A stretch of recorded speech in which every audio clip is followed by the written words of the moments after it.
जय राधा माधव कुंज बिहारी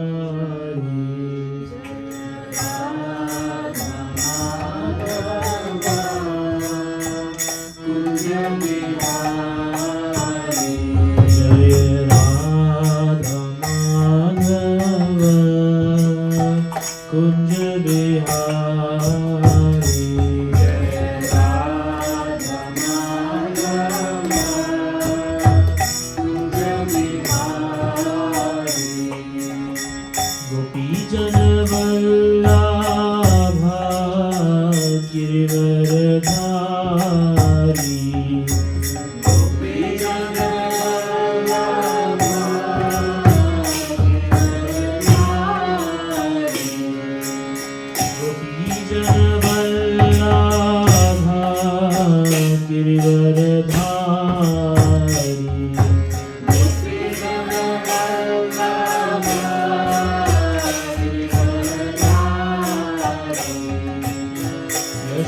यशोदानंदन ब्रज जन रंजन यशोदानंदन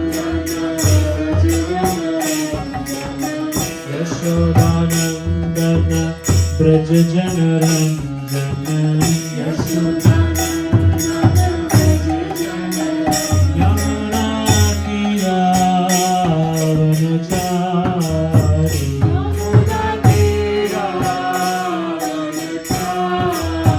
यमुना तीरावनचारी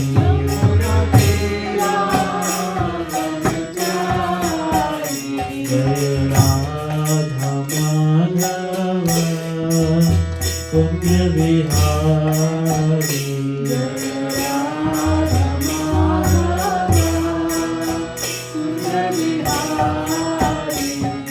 गोपी जन वल्लभा गिरिवरधारी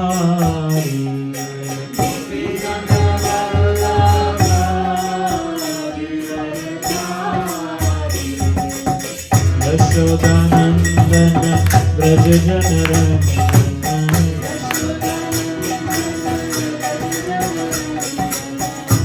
यशोदानंदन ब्रज जन रंजन यमुना तीरावनचारी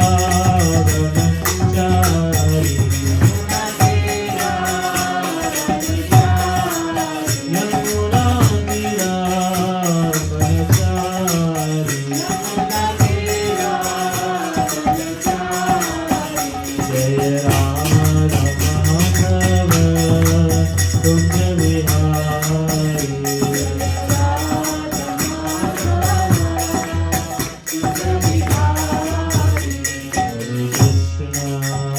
हरे कृष्णा कृष्ण कृष्ण हरे हरे हरे राम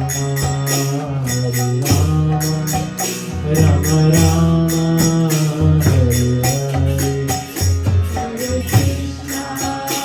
हरे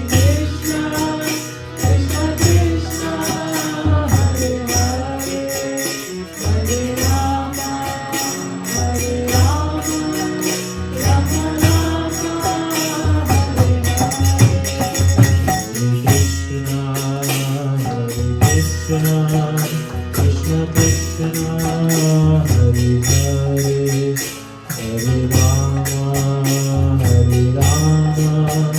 राम राम हरे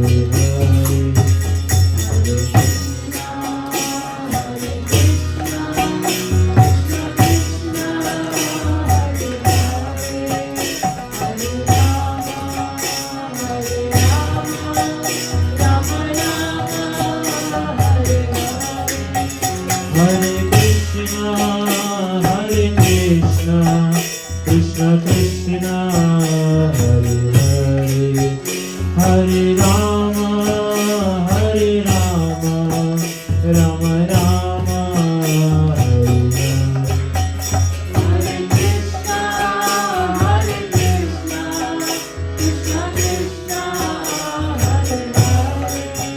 Hare Rama, Hare Rama.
जय श्री राधा गोविंद जी की जय। ओम अज्ञानतिमिरान्धस्य ज्ञानाञ्जन शलाकया चक्षुरुन्मिलितं येन तस्मै श्री गुरुवे नमः। श्री चैतन्य मनोभीष्टं स्थापितं येन भूतले स्वयं रूपः कदा मह्यं ददाति स्वपदान्तिकं। वन्देऽहं श्रीगुरुं श्रीयुतपदकमलं श्रीगुरुं वैष्णवांश्च। श्रीरूपं साग्रजातं सहगण रघुनाथान्वितं तं सजीवं साद्वैतं सावधूतं परिजन सहितं कृष्ण चैतन्य देवं श्री राधा कृष्ण पादान् सहगण ललिता श्री विशाखान्वितांश्च। हे कृष्ण करुणा सिंधु दीनबंधु जगत्पते गोपेश गोपिका कांत राधा कांत नमस्तुते। तप्त कांचन गौरांगी राधे वृंदावनेश्वरी वृषभानुसुते देवी प्रणमामि हरिप्रिये।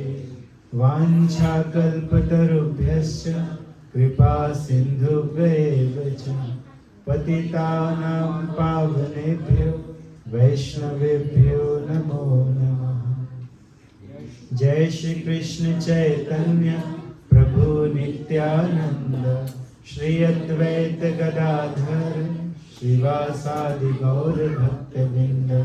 हरे कृष्ण कृष्ण कृष्ण हरे हरे हरे राम राम राम हरे हरे। हरे कृष्ण कृष्ण कृष्ण हरे हरे हरे राम राम राम हरे हरे। हरे कृष्ण कृष्ण कृष्ण हरे हरे हरे राम राम राम हरे हरे। जय गिरिराज महाराज की जय। श्री गिरिरानी जी की जय। श्री राधा गोविंद जी की जय। सीताराम लक्ष्मण हनुमान की जय। श्री गौर निताय की जय।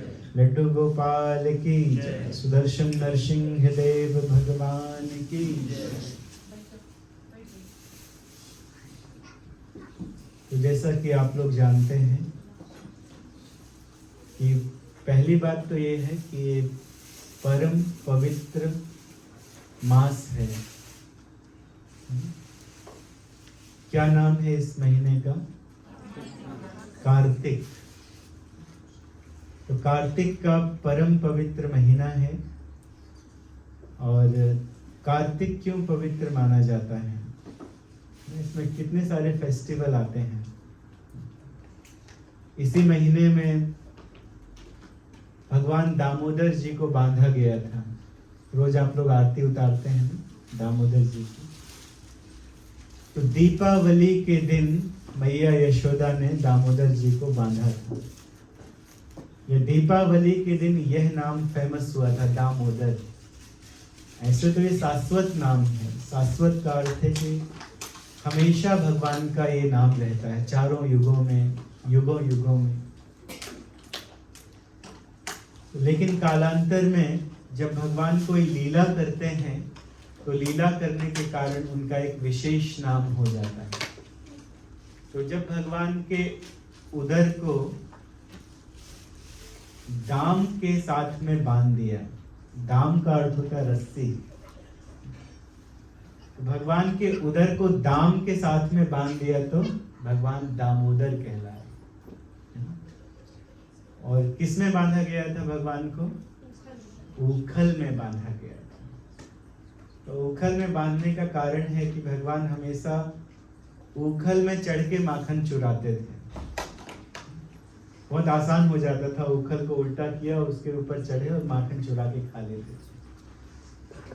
तो मैया ने सोचा कि ये उखल हमेशा सहायता करता है भगवान की चोरी करने में।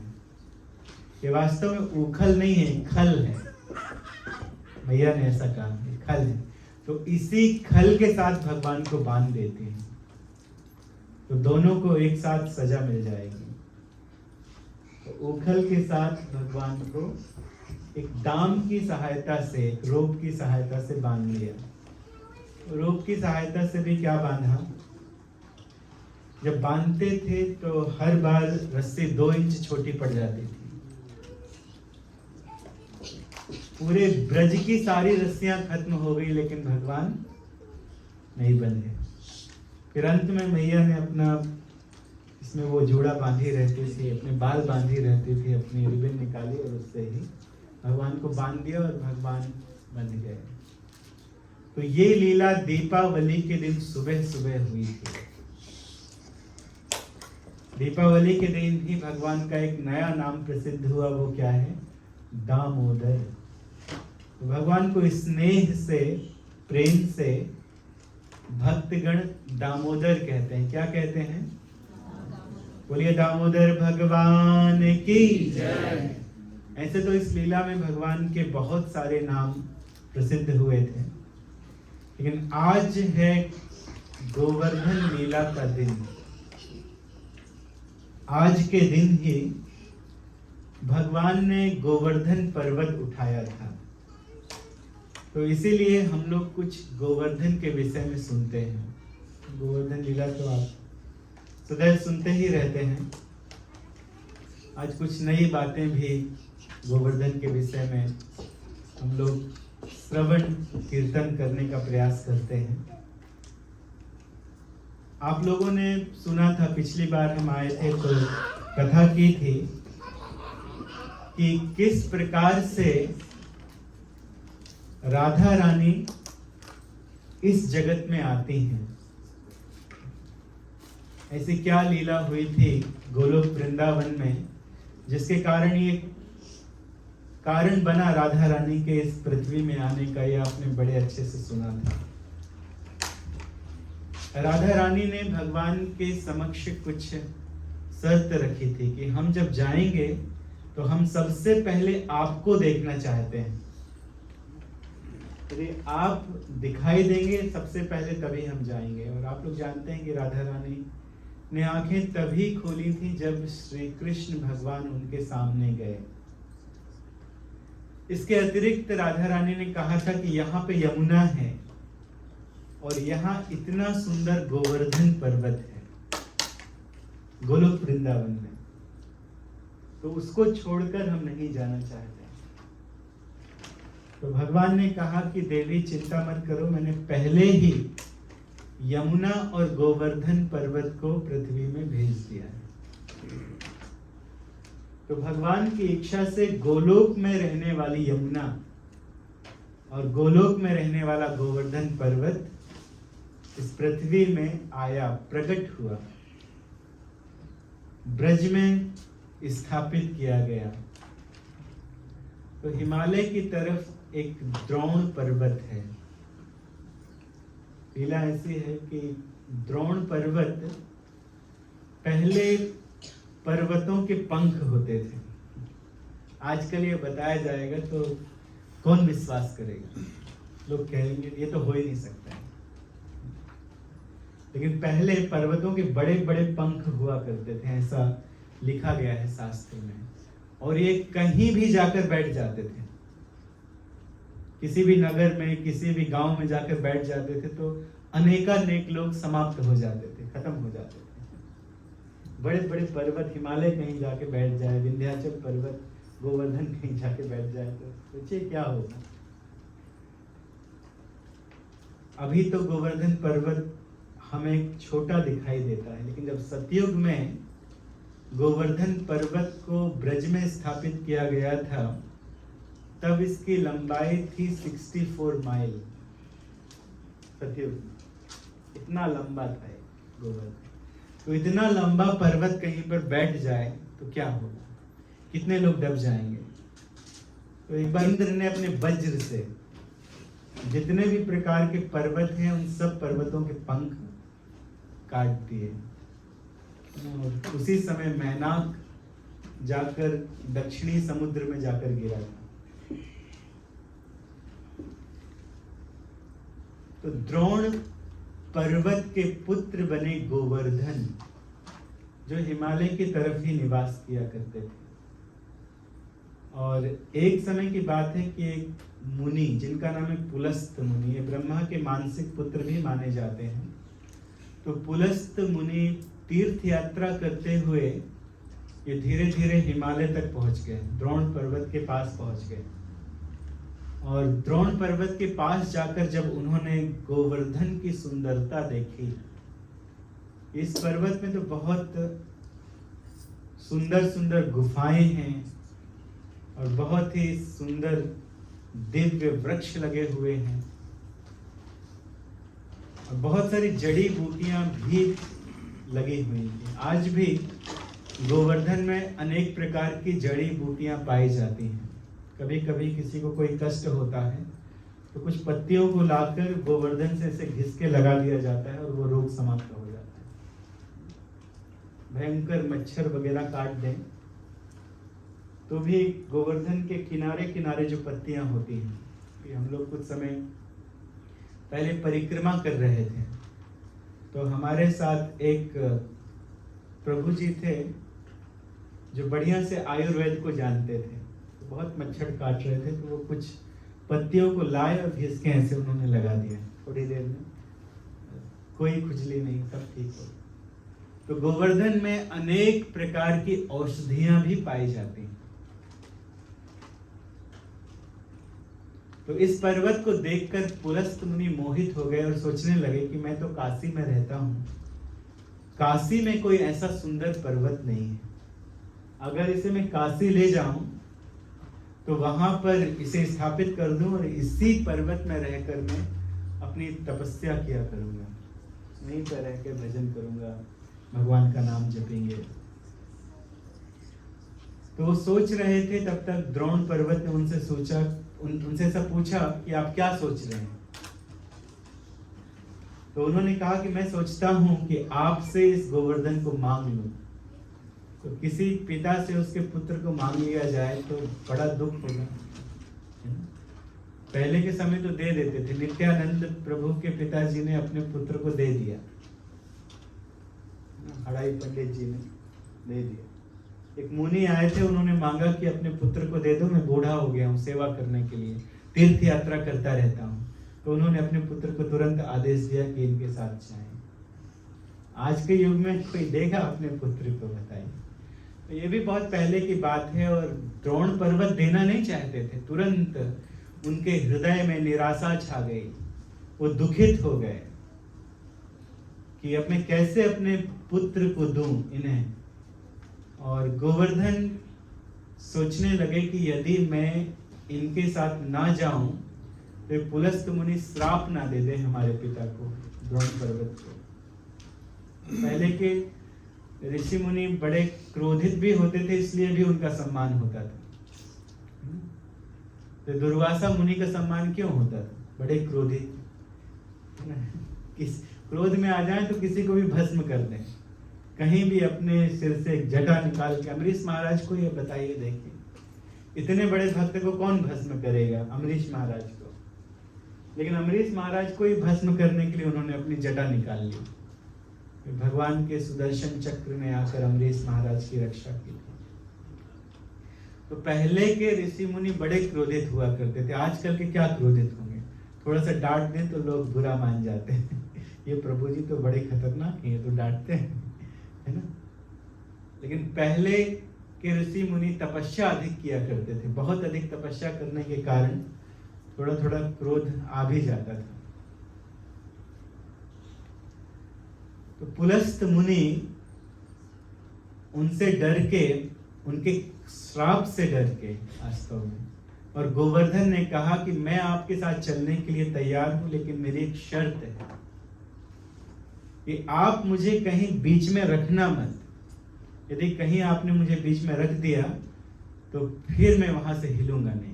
पहले ही बता दिया था, देखिए उन्होंने, मैं वहां से हिलूंगा नहीं, मैं कहीं नहीं जाऊंगा, वहीं रहूंगा। फिर गोवर्धन जी भी जानते थे कि उनको कहाँ जाना है।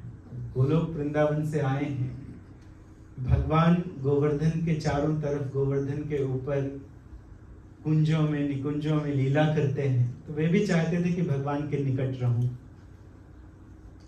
तो जिस समय, अब कैसे उठाया, कैसे पुलस्त जी ने, तो उनके पास भी बड़ी शक्ति थी पुलस्त जी के पास।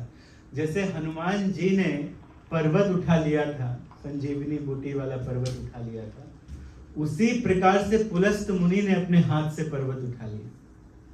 सत्ययुग की घटना है। और पर्वत उठा के आकाश मार्ग से लेकर जा रहे थे।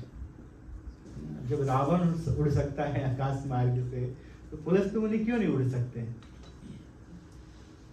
अरे ये बहुत पहले की घटना है, इस कलयुग की घटना बताते हैं आपको। वेस्ट बंगाल में कुछ ऐसे लोग होते हैं, इस कलयुग में भी अभी कुछ समय तक होते थे, जो पेड़ की किसी ब्रांच में बैठकर मंत्र पढ़ते हैं और जहां जाना चाहते हैं वो ब्रांच उनको उड़ा के ले जाती है उस स्थान में। ये कलयुग की घटना है वेस्ट बंगाल में, और ये बहुत फेमस है, सब लोग जानते हैं इंडिया में इस बात को, कि वहां पे लोग इस प्रकार से मंत्र तंत्र को ठीक तरह से जानते हैं। तो पुलस्त मुनि, उनके पास तो यौगिक पावर है, यौगिक शक्ति है। कुछ लोग पानी में चलते हैं ना, कैसे चलते हैं? योग से चलते हैं। अपने शरीर के जैसे 7 या 8 अपने आप को बनाया जा सकता है, प्रतिकृति बनाई जा सकती है, अपने आप को विस्तार किया जाता है 8 रूपों में, तो वो भी एक यौगिक शक्ति है। पुलस्त मुनि ने सीधे अपने हाथ से उठा लिया पर्वत और उठा के आकाश मार्ग से जाने लगे। तो बीच में ब्रज देखा गोवर्धन ने, और ब्रज देख के, ब्रज की सुंदरता को देखकर उन्होंने सोचा कि भगवान तो यहीं पर है, यहीं पर आएंगे, इसलिए हमें भी यहीं रहना है। भगवान श्री कृष्ण राधा रानी के साथ आकर इसी स्थान में लीला करने वाले हैं, तो क्यों ना मैं यहां पर रहूं। मन में जब इस प्रकार की गोवर्धन पर्वत ने इच्छा की,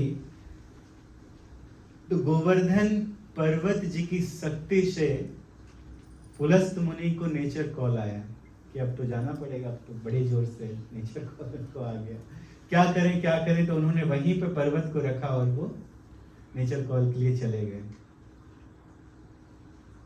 और चले गए। अब जब वापस आके उठाने का प्रयत्न करें तो काहे को उठे पर्वत। पर्वत ने तो पहले ही कह दिया था कि मैं, अगर आपने कहीं पर मुझे रख दिया तो वहां से फिर मैं दोबारा उठूंगा नहीं, मैं वही रहूंगा।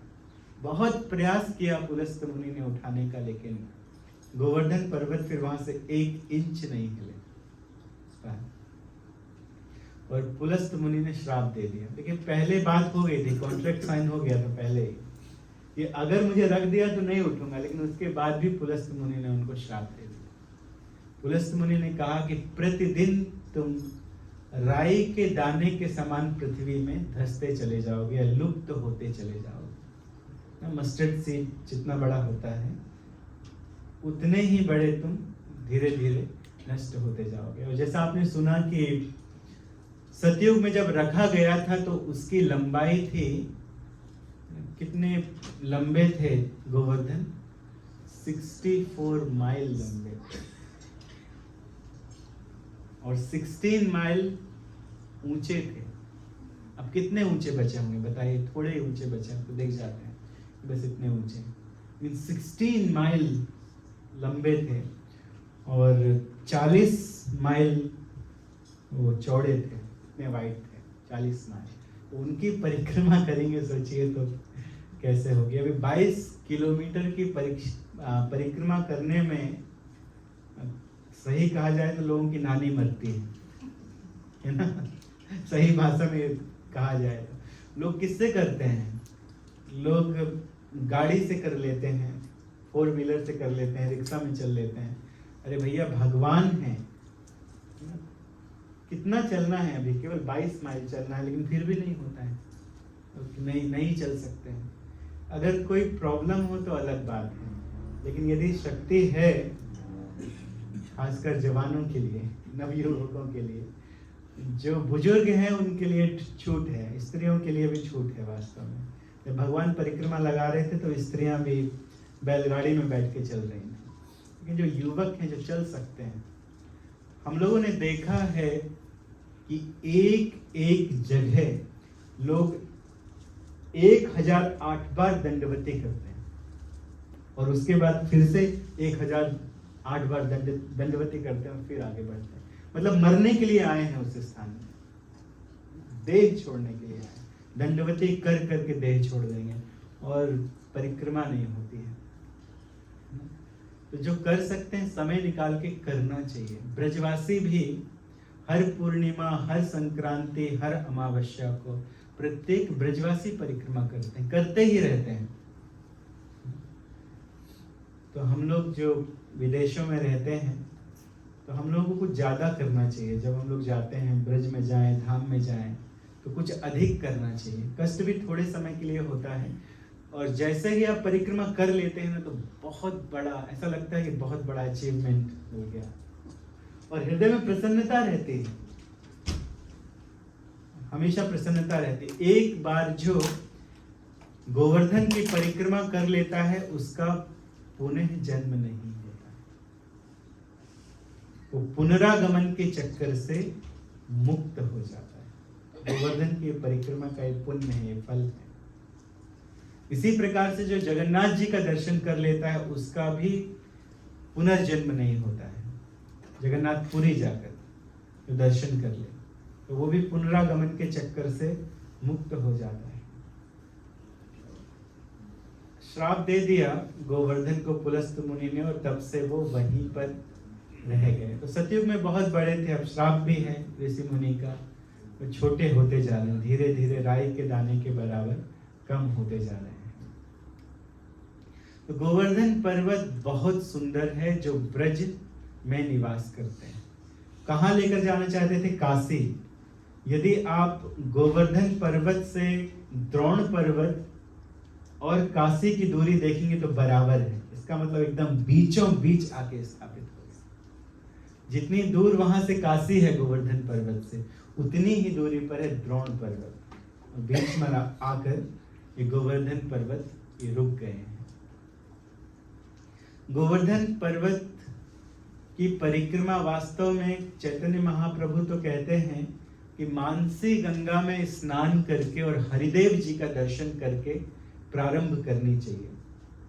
ब्रज में 4 देव हैं, और ये 4 देव किसने स्थापित किए हैं?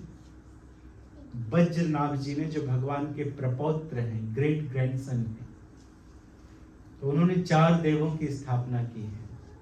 गोवर्धन में है हरिदेव, वृंदावन में तो गोविंद देव हैं, आप सभी जानते हैं।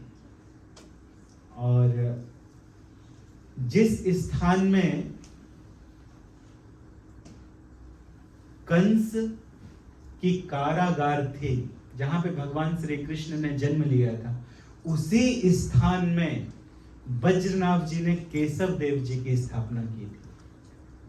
क्योंकि जब औरंगजेब जब मंदिर तोड़ रहे थे, तो उन्होंने बहुत मंदिर विध्वंस किए, किसी को राजस्थान भेजा गया, बहुत डीटीज राजस्थान भेजी गए।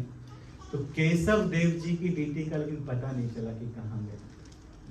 ये वज्र नामक स्टोन से बनाए गए थे, इनको तोड़ा नहीं जा सकता, किसी डीटी को तोड़ा नहीं जा सकता। तो केशव देव जी का पता नहीं चला था। बलदेव जी काम्यवन में है, तो बलदेव जी काम्यवन में, गोवर्धन में हरिदेव जी, केशव देव जी मथुरा में और गोविंद देव जी वृंदावन में।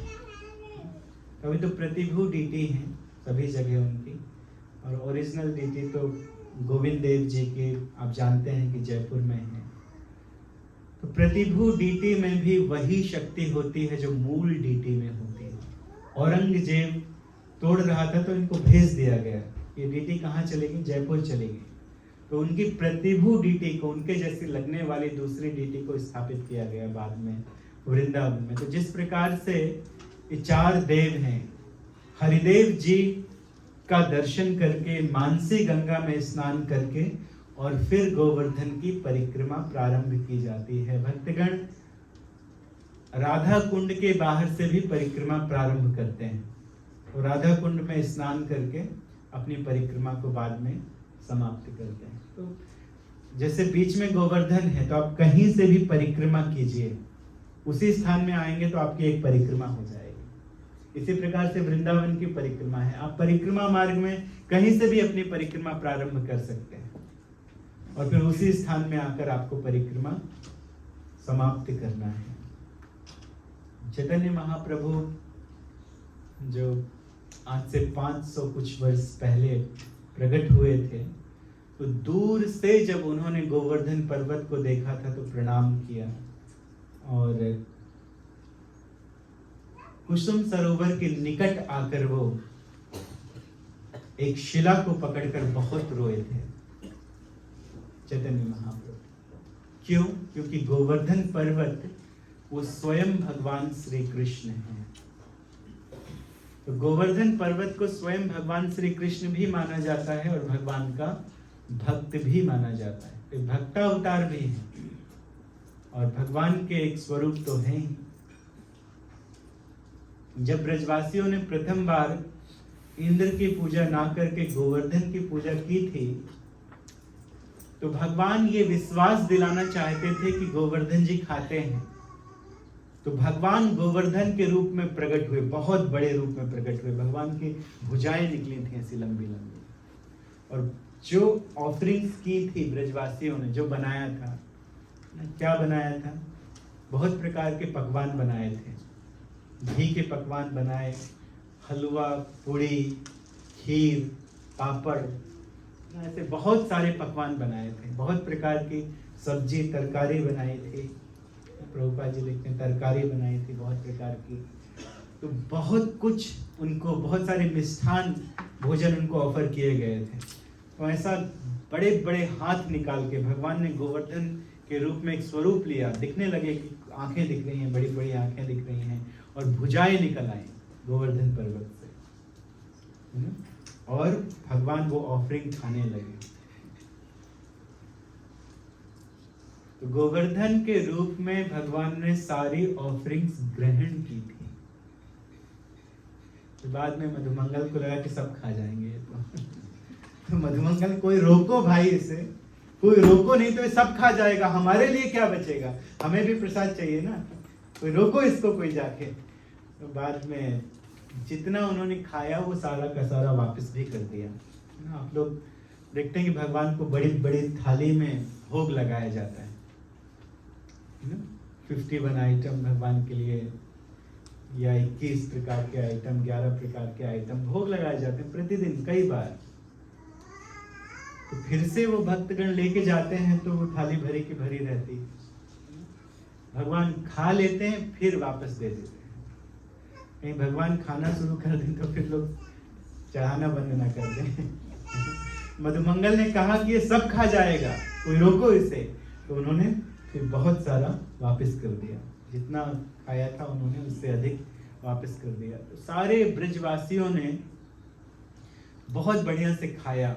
तो कभी कभी भक्तगण प्रश्न करते हैं कि गोवर्धन परिक्रमा कैसे की जाए, खाली पेट किया जाए कि कुछ खा पी के किया जाए, कुछ खा सकते कि निर्जला रह के किया जाए। जो लोग कर सकते हैं निर्जला रह के खाली पेट अच्छा है, लेकिन ब्रजवासियों के लिए भगवान ने कहा कि भोग लगाइए, पूजा कीजिए, इसके बाद खूब प्रसाद खाइए। सबने गले भर प्रसाद खाया। और उसके बाद परिक्रमा लगाई। ब्रज में कहा जाता है परिक्रमा लगाई, तो उसके बाद परिक्रमा लगाई, खूब खा पी के आराम से, गाते हुए, नाचते हुए, खुशी में, प्रसन्नता से ना। भक्ति कैसे की जाती है? भगवत गीता में लिखा है कि भक्ति कैसे करें, डर के करें, निराश रह के भक्ति, तो डर के भी भक्ति करते हैं ना। कोई ऊपर उनके बैठा रहता है, ऐसे हिलना मत, यहाँ मत देखना, इससे बात मत करना, उससे बात मत करना, है ना। तो भक्ति किस प्रकार से की जाए? भगवत गीता में लिखा है सुसुखम कर्तुम अव्ययम। कभी कभी ऐसा होता है, कुछ कोई किसी का ग्रुप होता है तो कहते हैं भाई किसी दूसरे ग्रुप के साथ बात नहीं करना है, तुमको इसी ग्रुप में रहना है। तो बाध्यता में डाल दिया जाता है, उनको बहुत बड़ा बंधन हो जाता है लोगों के लिए। जब किसी से बात ही नहीं कर सकते, बेचारे वो बात करना भी चाहें तो अब डर डर के इस तरफ देखते हैं, फिर अपने लीडर की तरफ, ऐसे लीडर नहीं देख रहे हैं ऐसे। तो ऐसी बाध्यता में डाल देंगे तो उसकी भक्ति वहीं खत्म हो जाएगी। तो बंधन में किसी भक्त को नहीं रखना चाहिए।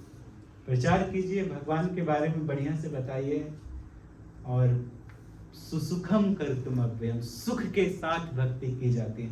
जब कोई बढ़िया से खा लेगा पी लेगा तो सुख से करेगा ना बढ़िया से परिक्रमा, है ना।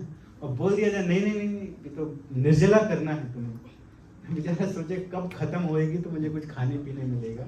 पंडित जी गन्ने का जूस पी लें बीच में पी सकते हैं, नहीं नहीं थोड़ी और बचे हैं, नहीं खाते पीते बढ़िया करना चाहिए। ये कि कुछ खाने के बाद अपने मुख को धो ले बढ़िया से, क्योंकि भगवान की भक्ति है। परिक्रमा करना भी भगवान की भक्ति का एक अंग है। तो अपने मुंह इत्यादि को धोकर फिर परिक्रमा करें। तो भगवान ने सभी के साथ मिलकर, ब्रजवासियों के साथ मिलकर स्वयं इस परिक्रमा को किया।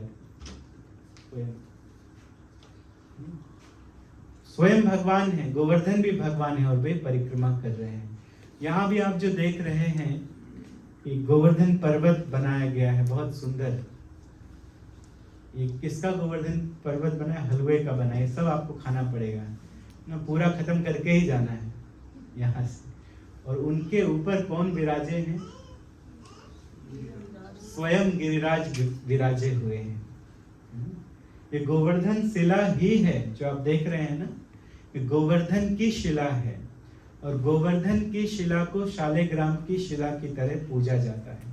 जिस प्रकार से भगवान की अर्चना की जाती है, भगवान का ध्यान रखा जाता है, उसी प्रकार से गोवर्धन शिला को भी पूजा जाता है। तो गोवर्धन में कई प्रकार की शिला पाई जाती हैं, कुछ काले पत्थर भी पाए जाते हैं, कुछ गोरी शिलाएं होती हैं, तो कुछ राधा रानी की शिला मानी जाती हैं। तो यहाँ पर कृष्ण भी हैं और राधा रानी भी हैं, गिरिराज भी हैं और गिरि रानी जी भी हैं। तो दोनों की बड़ी प्रसन्नता के साथ हम सभी परिक्रमा लगाएंगे। ऐसे तो बहुत कुछ आता है बीच में, लेकिन मुख्य आपको बताया जा सकता है कि अगर राधा कुंड से प्रारंभ करेंगे तो सबसे पहले कुसुम सरोवर आता है। जैसे आप देखेंगे यहाँ पर कुसुम सरोवर, और कुसुम सरोवर में क्या लीलाएं हुई हैं। आप लोगों ने कभी कभी एक चित्र देखा होगा कि भगवान राधा रानी के बाल बना रहे हैं, उनमें बढ़िया से बाल बनाकर, और भगवान फूल लगा रहे हैं उनके बाल में, वेणी लगा रहे हैं बालों में, और राधा रानी सामने अपने सामने एक मिरर ली हुई है। भगवान बाल बना रहे हैं राधा रानी के, तो राधा रानी जैसे मिरर ली हुई है, लेकिन राधा रानी स्वयं को नहीं, कृष्ण को देखते हैं। राधा रानी के एक ही स्नेही है, एक ही प्रेमी है, वो है कृष्ण। राधा कृष्ण के अतिरिक्त और किसी को नहीं जानती हैं। श्याम तन श्याम मन, श्याम ही हमारो धन, आठों याम उधो हमें, श्याम ही सुकाम है। श्याम सुखदाई सो भलाई, आंधरे की लाकड़ी आधार नाम श्याम है। तो श्याम के अतिरिक्त और किसी को नहीं जानते हैं। राधा रानी कृष्ण के अतिरिक्त और किसी को नहीं जानते हैं। तो ये गोपियों का भाव है, तो वो कृष्ण को देख रही थी। तो ये लीला इसी कुंड के किनारे हुई थी। या नारद जी वो भी रासलीला में प्रवेश करना चाहते थे, लेकिन वो तो प्रवेश कर नहीं सकते हैं नारद जी। कोई भी पुरुष रासलीला में प्रवेश नहीं कर सकता है। तो गोपियों ने कहा चलो हम तुम्हें कराते हैं प्रवेश, और वो कुसुम सरोवर में ही लेकर गई नारद जी को। तो नारद जी ने श्री राधा गोविंद जी की, सीताराम लक्ष्मण हनुमान जी की, श्री गौर निताय की। तो गोपियों ने जब डुबकी लगवाई नारद जी से, तो जो अंदर गए थे वो नारद जी थे, और जब नारद जी डुबकी लगा के बाहर निकले तो गोपी बन गए। तो उनको कहा जाता है नारदीय गोपी। नारदीय गोपी। एक नारद कुंड भी है परिक्रमा में, आप देखेंगे राइट हैंड साइड, आगे जाएंगे जब कुसुम सरोवर से तो राइट हैंड साइड एक आपको बोर्ड दिखाई देता है नारद कुंड के लिए। नारद भक्ति सूत्र उन्होंने वहीं लिखा था, नारद सूत्र वहीं पे उन्होंने लिखा था। इसके बाद आगे जाते हैं से बहुत सारे छोटे छोटे मंदिर बहुत जगह आती हैं, लेकिन एक सबसे मुख्य जगह आती है हरिदेव जी का मंदिर। जैसे आपने 4 देव के विषय में सुना, तो हरिदेव जी का मंदिर, और वहीं पर क्या है, मानसी गंगा है। तो इसी मानसी गंगा में स्नान करके भक्तगण गोवर्धन की परिक्रमा भी प्रारंभ करते हैं, हरिदेव जी का दर्शन करके। मानसी गंगा में बहुत सारी लीलाएं हुई हैं, बहुत सारी लीलाएं, तो लेकिन हम आपको आज की कथा से संबंधित एक लीला बताना चाहते हैं, गोवर्धन लीला से संबंधित एक कथा बताना चाहते हैं। भगवान ने जब गोवर्धन पर्वत उठाया, आप लोग जानते हैं कि क्यों उठाया। इंद्र की पूजा रोककर भगवान ने किसकी पूजा करवाई, गोवर्धन पर्वत की पूजा करवाई। भगवान ने कहा कि हर व्यक्ति को अपने कर्म की पूजा करनी चाहिए, अपनी वृत्ति की पूजा करनी चाहिए। तो हम तो जंगल में रहने वाले हैं, हमारे पास गौएं हैं और ये गोवर्धन पर्वत है। गौएं जब जाती हैं गोवर्धन पर्वत में, गोवर्धन पर्वत की घास खाती है, तब तो हमें दूध देती हैं। तो हम क्यों ना गौ की पूजा करें और गोवर्धन की पूजा करें। इस प्रकार से आपने गौ की पूजा की ब्राह्मणों को बुलाकर। तो जब भगवान ने कहना प्रारंभ किया तो सबने कहा कि ठीक है, जैसा कृष्ण कहते हैं। जब कृष्ण कहते हैं तो और किसी की बात नहीं चलती है। कृष्ण बहुत ही गंभीर वाणी में, बहुत ही अच्छी वाणी में कहते हैं।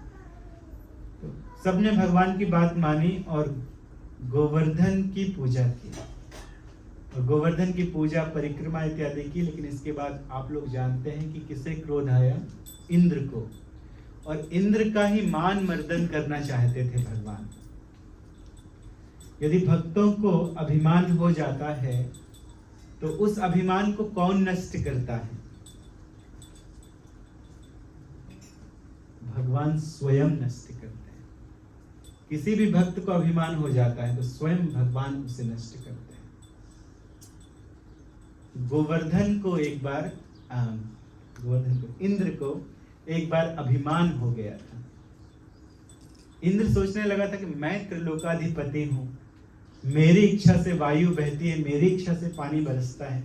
भगवान ने कहा कि ठीक है, शांत करते हैं इसको। तो इसलिए भगवान ने इंद्र की पूजा रुकवा दी थी। तो भगवान कभी ऐसा नहीं करेंगे ना, इंद्र की पूजा भगवान होने देते, लेकिन मान मर्दन केवल करने के लिए उसकी पूजा रुकवा दी।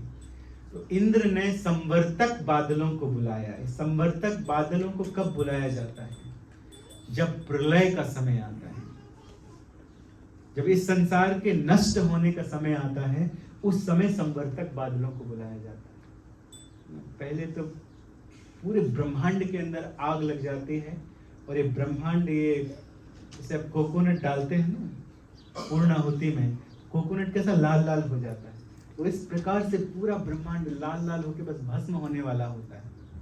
तो उसके बाद संवर्तक बादलों को बुला के बारिश कराई जाती है, और ये बहुत लंबे समय तक बारिश होती रहती है।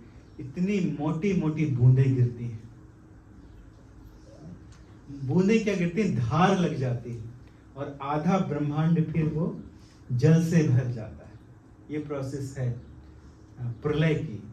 तो जिन बादलों को प्रलय के समय बुलाया जाता है उनको इंद्र ने बुलाया, और इंद्र कहता है कि ये कृष्ण की बातों में आकर जो अपने आप को भगवान समझता है, क्या समझते हैं ये लोग अपने आप को, मैं हूं भगवान और इन लोगों ने मेरी पूजा रुकवा दी, अभी मैं इनको सबक सिखाता हूं, जाओ और जाकर ब्रज को डुबा दो।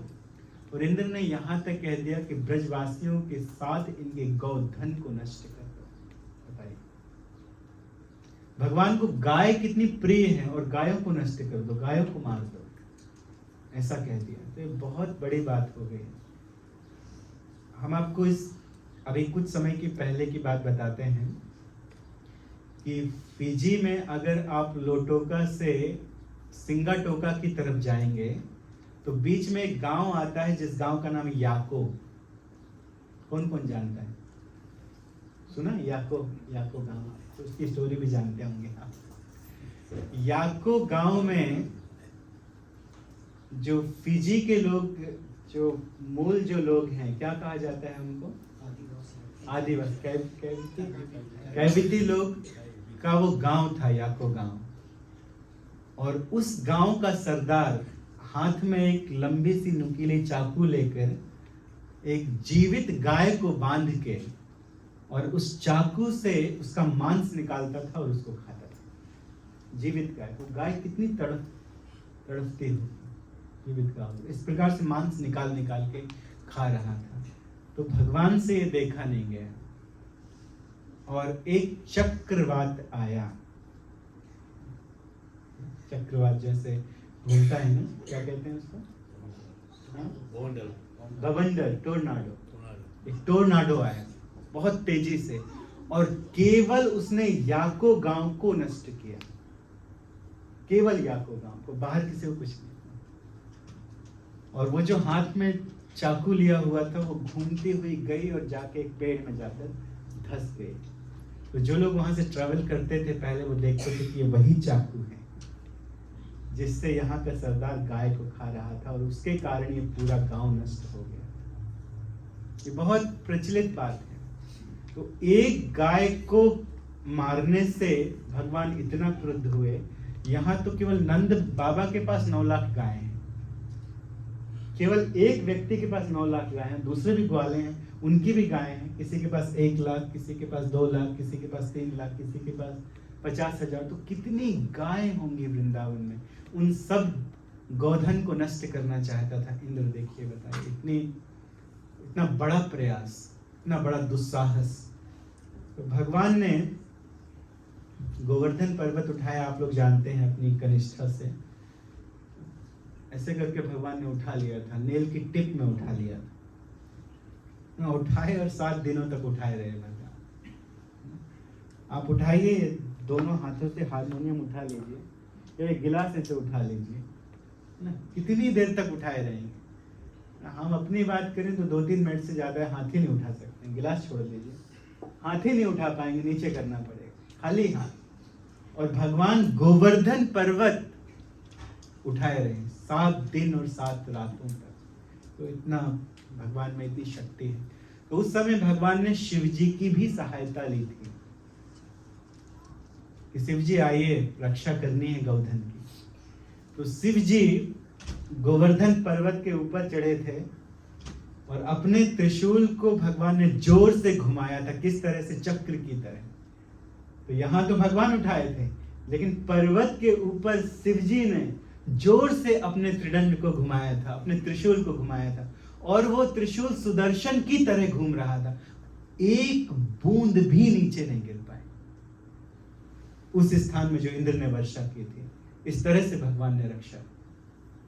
इंद्र के द्वारा गिराई गई बारिश की एक बूंद भी उस गोवर्धन पर्वत को स्पर्श नहीं कर पाई। ब्रज में 4 महादेव भी हैं।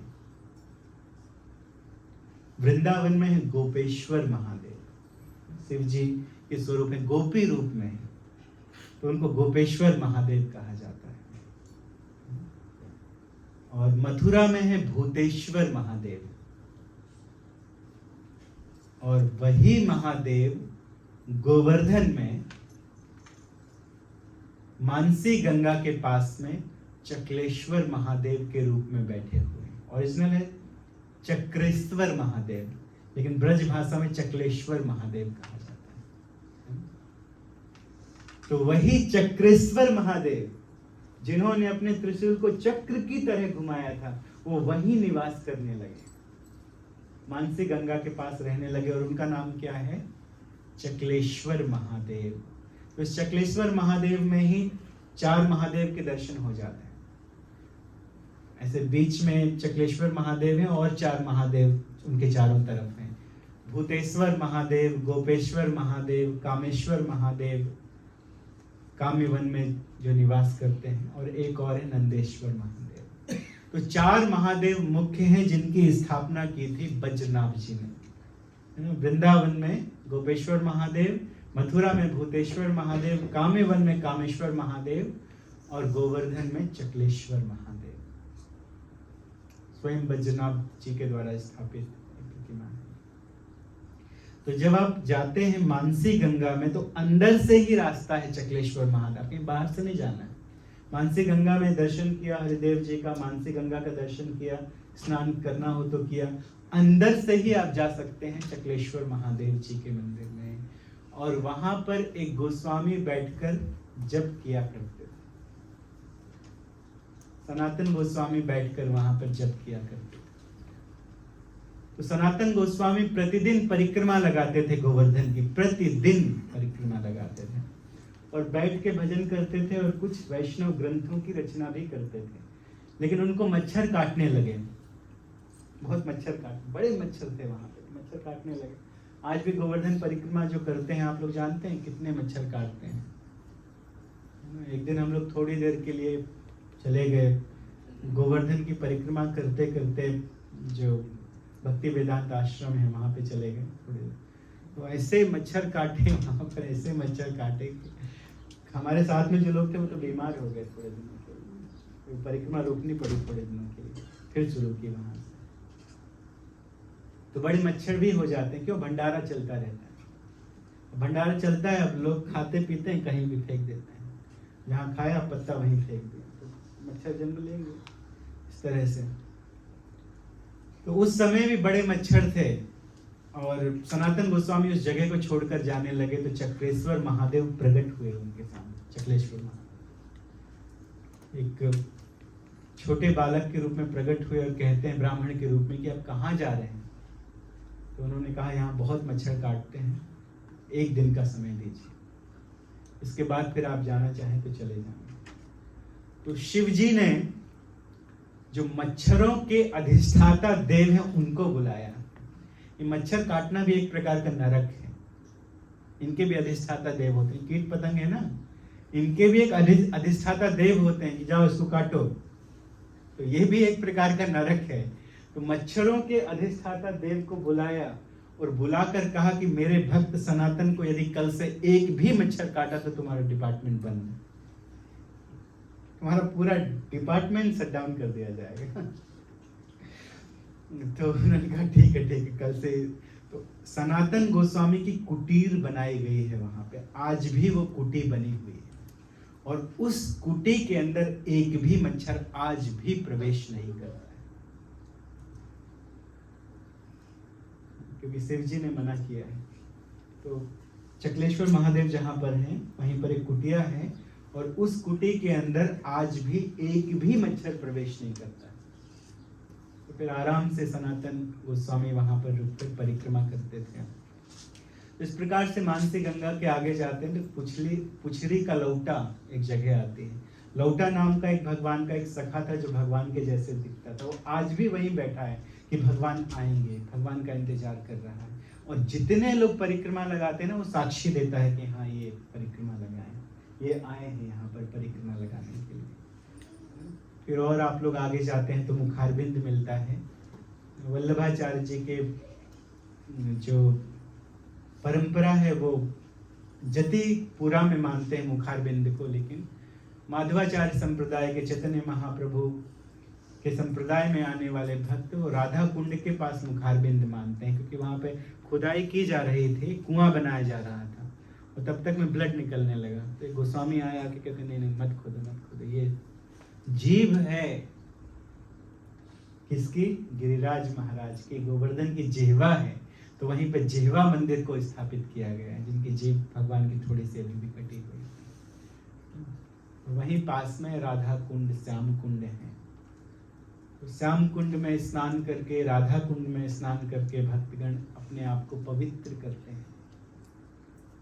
जो एक बार स्नान कर लेता है इन कुंडों में, उसका कभी पुनर्जन्म नहीं होता। लेकिन श्रद्धा के साथ वहां जाकर आपको जल केली नहीं करना है, तैरना नहीं है, वहां जाके बहुत बढ़िया श्रद्धा के साथ 3-4 डुबकी लगाइए और श्याम कुंड में डुबकी लगाइए और अपने जीवन को पवित्र कर सकते हैं। पुनः जन्म नहीं होगा। इस संसार में यदि सबसे कोई पवित्र जल, कोई पूछे कि सबसे पवित्र जल किसका है इस संसार में, स्वाभाविक रूप से लोग कहते हैं गंगा का है। लेकिन राधा कुंड के जगह के जैसे कोई दूसरी जगह पूरे ब्रह्मांड में नहीं। पूरे ब्रह्मांड में जितने भी पवित्र तीर्थ हैं वो भगवान की इच्छा से उस राधा कुंड में निवास करते हैं। सारे पवित्र तीर्थ, किसी तीर्थ में जाएंगे तो केवल एक तीर्थ है, गंगा में जाएंगे तो गंगा है, यमुना में जाएंगे तो यमुना है, सरस्वती में जाएंगे तो सरस्वती है, कहीं कोई एक तीर्थ है। लेकिन सारे के सारे तीर्थ एक साथ निवास करते हैं राधा कुंड में। इसलिए भक्तगण जाते हैं वहां पे, स्नान करते हैं पूरी श्रद्धा के साथ में। तो देखिए कितना हम लोगों के लिए भी कितना पावन समय है कि हम सबके सामने विराजमान हैं गिरिराज जी, और वो भी राधा रानी के साथ में। ये वही गिरिराज जी हैं, वही शिला है, और इनकी परिक्रमा करने से भी आपको वही फल प्राप्त होगा जो फल गिरिराज जी की परिक्रमा करने से प्राप्त होता है।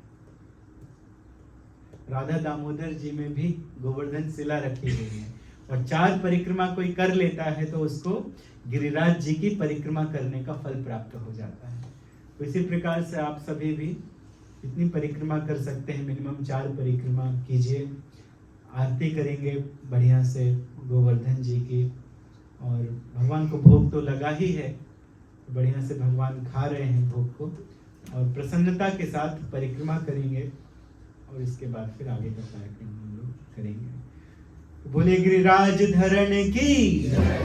आज वही पावन दिन है जब भगवान ने गोवर्धन पर्वत उठाया था, और परिक्रमा हम सभी मिलके करेंगे इस पवित्र दिवस में, कार्तिक के महीने में।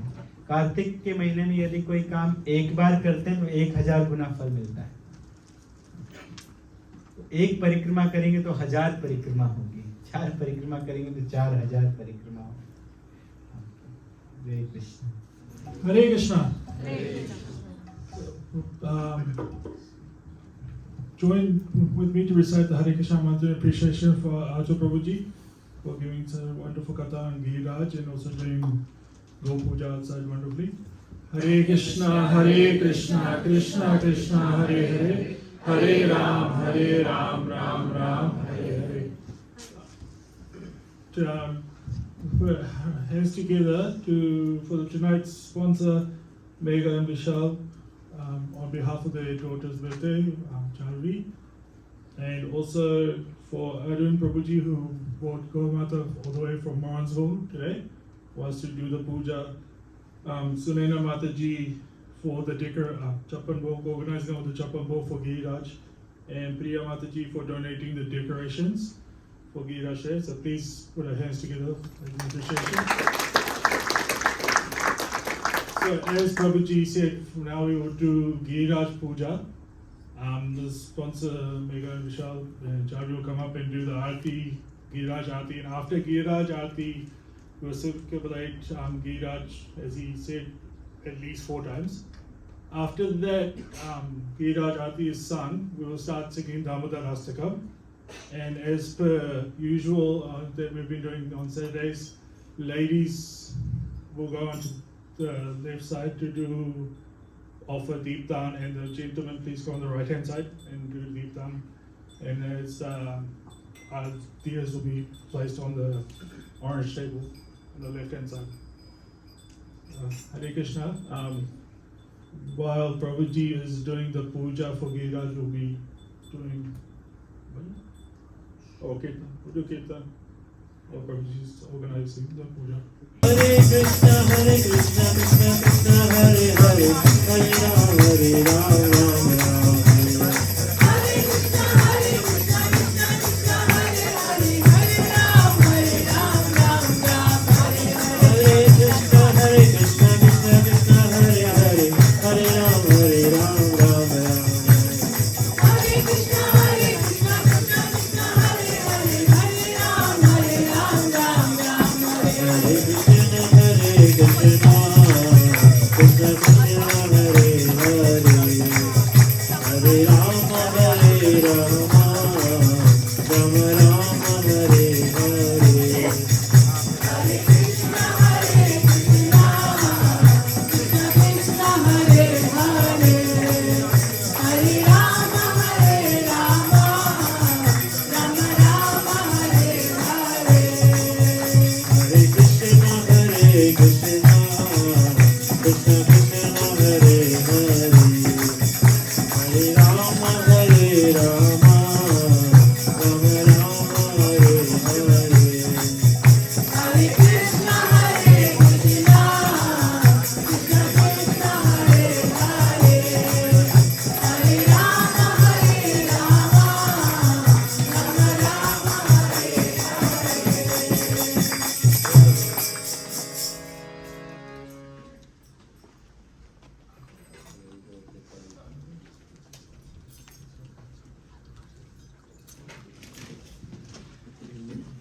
मेरा गोपाल गिरधारी जमाने से निराला है।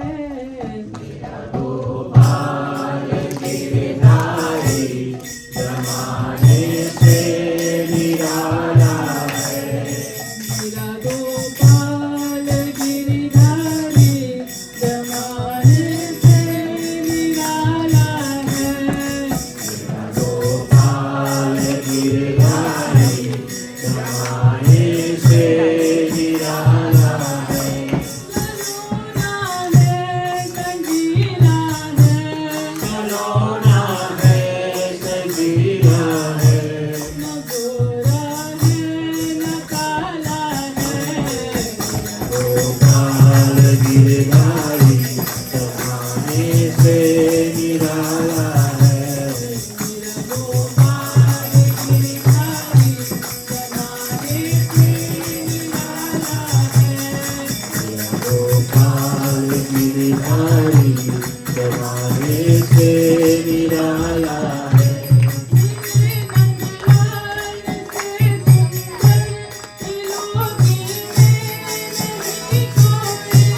मेरे नंदलाल से सुंदर त्रिलोकी में नहीं कोई।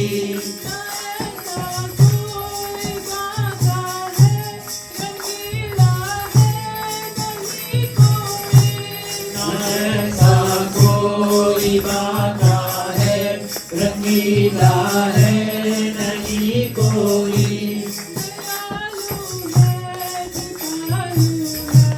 दयालु है कृपालु है।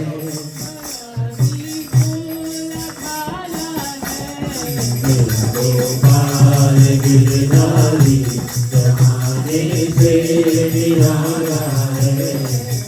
गोपाल गिरधारी जमाने से निराला है।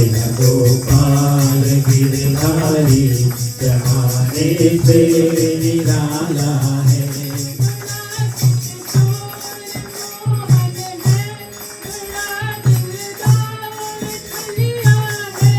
बड़ा चित चोर मोहन है, बड़ा दिलदार छलिया है।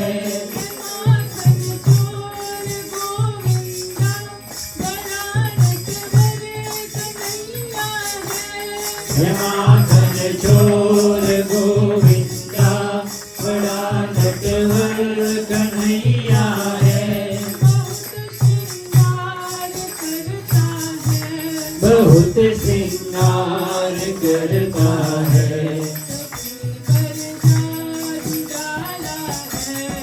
मेरा गोपाल गिरधारी जमाने से निराला है सलोना है कजीरा है मेरा गोपाल गिरधारी जमाने से निराला है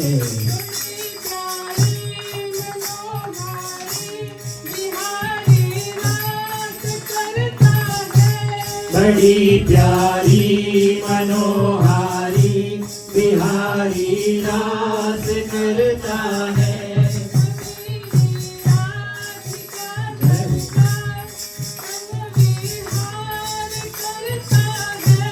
छबीली राधिका सरकार संग विहार करता है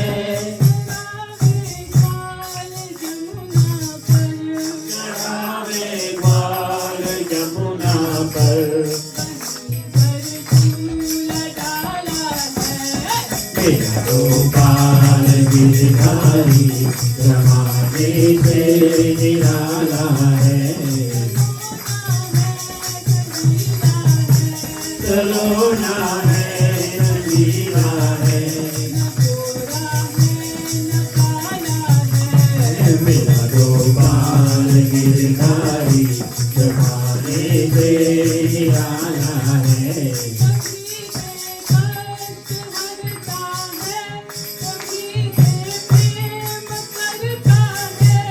सभी का कष्ट हरता है सभी से प्रेम करता है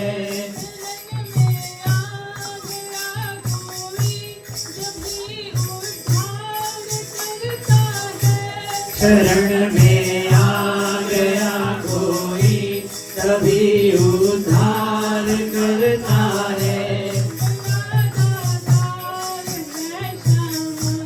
बड़ा दातार है श्यामा मेरा गोपाल गिरधारी जमाने से निराला है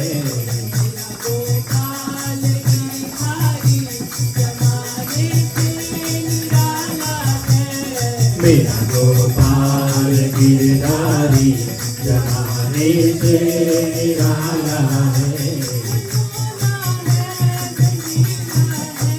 सलोना है नजीरा है मेरा गोपाल गिरधारी जमाने से निराला है जय श्री गिरधारी भगवान की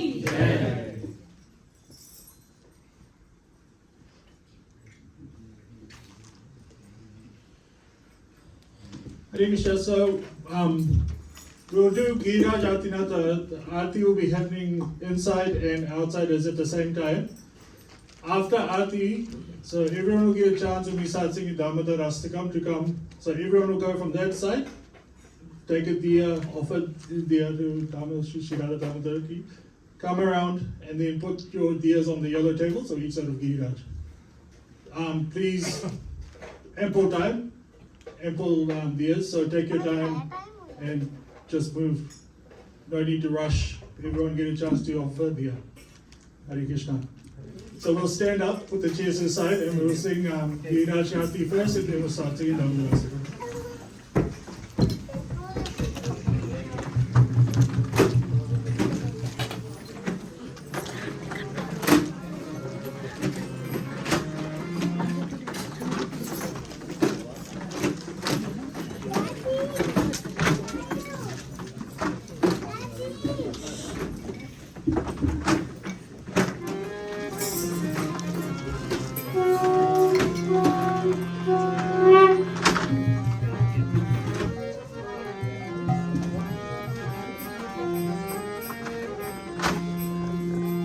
हे गिरिधारी